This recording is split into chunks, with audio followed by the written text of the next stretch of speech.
Right, so you want to get rid of that black and blue, gray, dull Windows 10 theme, and you want to get a more personalized, a more vibrant, a more colorful, more to your likings Windows experience. Now you've come to the right place because I'm going to show you how to personalize Windows 10.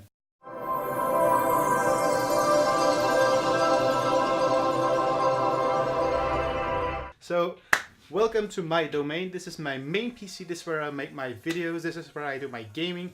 I spent like a lot of time behind these two screens. So, what is the meaning of today? So we're going to personalize Windows. We're going to change the background. We're going to change the colors in the taskbar, in the menus. Now, you can make Windows look completely different. You can make it even look like a Mac. But that's not what we're going to do today. We're going to change the colors, going to change the background, going to change some settings, going to change how Windows looks other than the default settings to make it look a bit more personal and the way we want it. Right click the start button and go into settings and go to personalization. So over here we are in the background settings, and on the right hand column we can change the background. So over here there's a few default pictures. I can click one of them and then my background would change into one of the defaults. As you can see, this is the swimmer in the ocean. Now you can browse for your own pictures, of course. We're gonna choose this pretty guy over here. You might know him from a South Park episode. Right, so this is him. As you can see, there's a lot of black around the picture. We can change that. We can stretch the whole image to the screen. We can do that by going to this little drop down menu over here and selecting stretch. Now you can see the image is stretched all over our desktop. Now we can also change this to a solid color if we want to. If we don't want a picture, we rather want like one solid color, you can change that to red, like for example right here. Change it to red, whichever color you prefer. Also there's an option to choose a slideshow. A slideshow is actually just a few images you picked. Now the default is of course all the Windows images showing in a slideshow every 30 minutes, and over here you can change the timing. Now let's go into the colors menu. The colors menu is the place where you can make your Windows experience a bit more colorful and a bit more vibrant. Over here you can see the preview screen and how it will look. So we're going to change the colors to something else. Let's start with changing it to like a yellowish theme. You can see it's blue now. Change it to yellow, and now it is yellow. This is for the start menu and the taskbar. Also, you'll be seeing that the Explorer windows, at least the edges, have this color as well. Now if you check this little box right here, you'll see that Windows will adjust its color to the background. As you can see, it detects that our background is blue, so it gave us a blue theme to work with.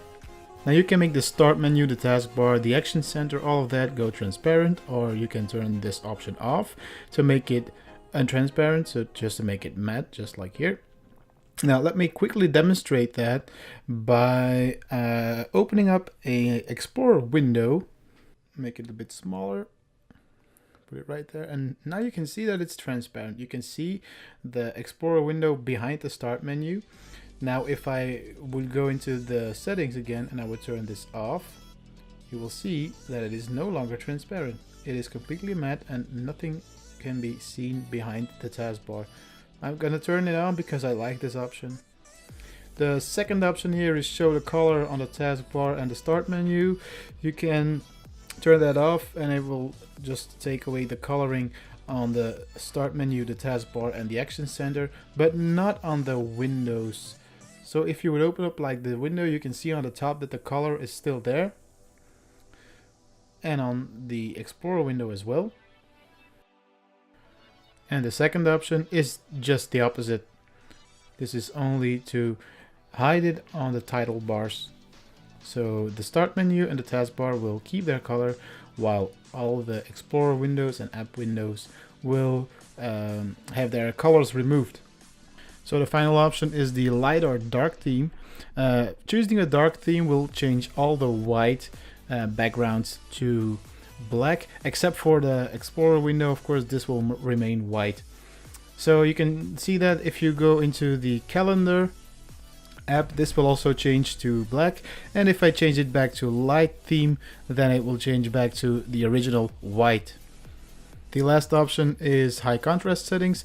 I will not really be covering it in this video, but just to give you a quick taste, this is what it looks like. I'll be covering it in a video for accessibility and people with like handicaps who have difficulty reading the screen or have bad eyesight.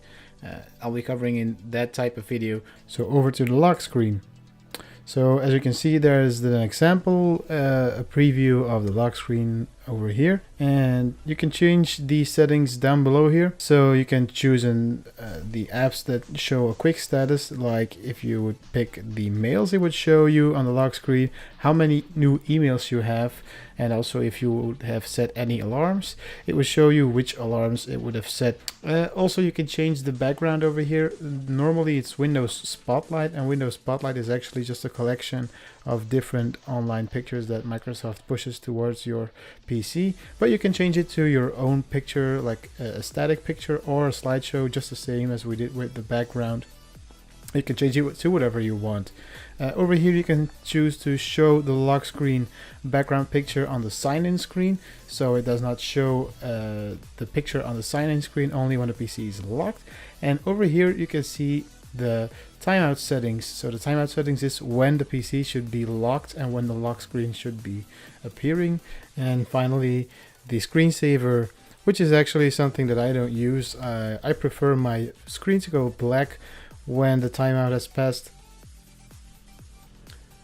Now, if you don't want to create your own theme, you can also choose like predefined themes. You have like the Windows 10 and the flowers theme, and you can also look online to get more themes.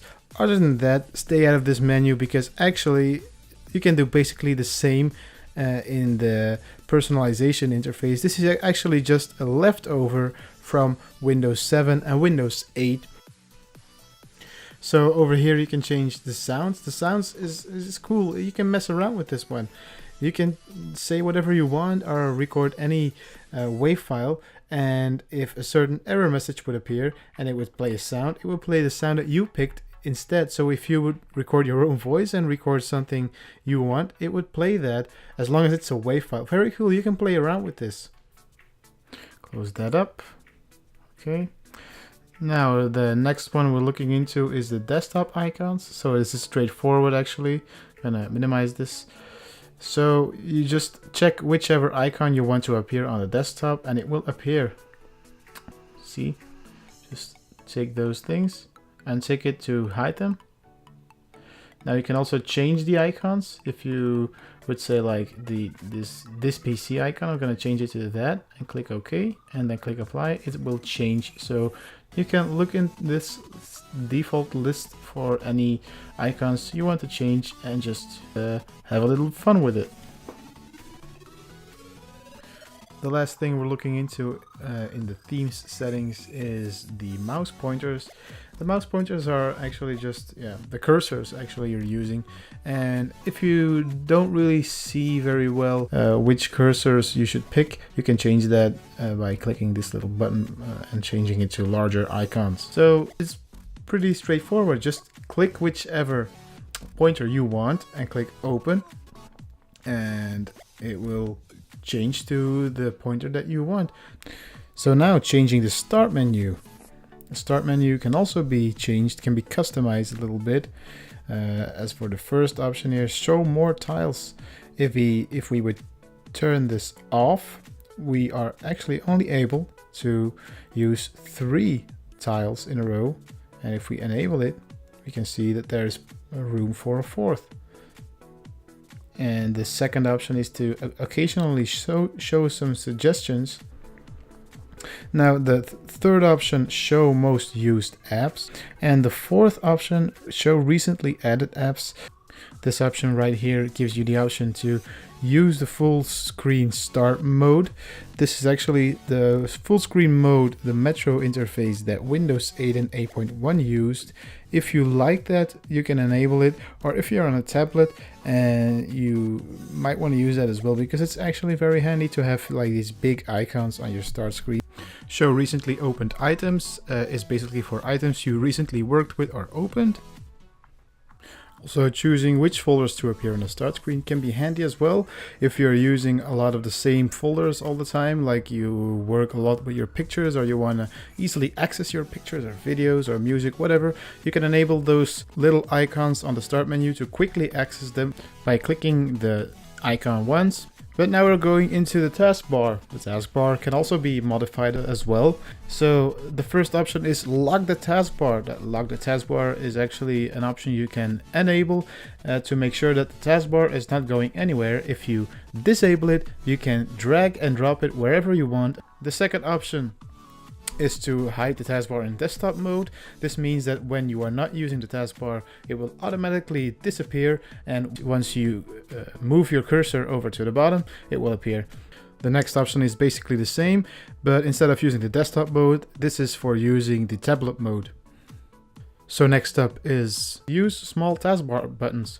This is actually to make more space on the taskbar. If you have a lot of icons on the taskbar, this is very handy to use, since you can get more icons on the taskbar. The next option is what I refer to as arrow peek. It's an option you can use to view the desktop by hovering your mouse cursor over the right bottom corner of the screen. Now this option right here is actually only handy for PC technicians or ITers like myself. If you're not really into using command prompts, you might not really be likely to be using PowerShell, so you can just leave this disabled. This show badges option is actually just if you like use the Windows Mail app and you have, let's say, like 5 new emails, it would show number 5 on top of the icon of Windows Mail. So if you like that, that's very handy. You can enable it. So over here you can choose where the taskbar is located, like we did with lock the taskbar. This is basically the same.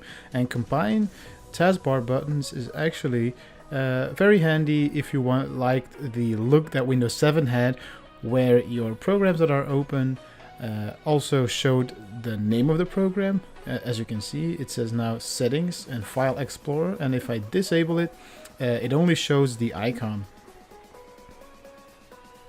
The option to select which icons to appear on the taskbar can be used to enable or disable any applications that you are using on your PC and you want them to appear on your taskbar. You can enable it by changing the options over here, clicking these switches. Then the second option below that, turn system icons on or off. You can change that if you want certain icons, certain system icons like the volume or the clock to appear or not appear on your screen. You can also change that down there. So next time you turn on your PC, I hope that the extra colors and the personalization can turn a smile on your face. Thanks for watching, guys. Bye.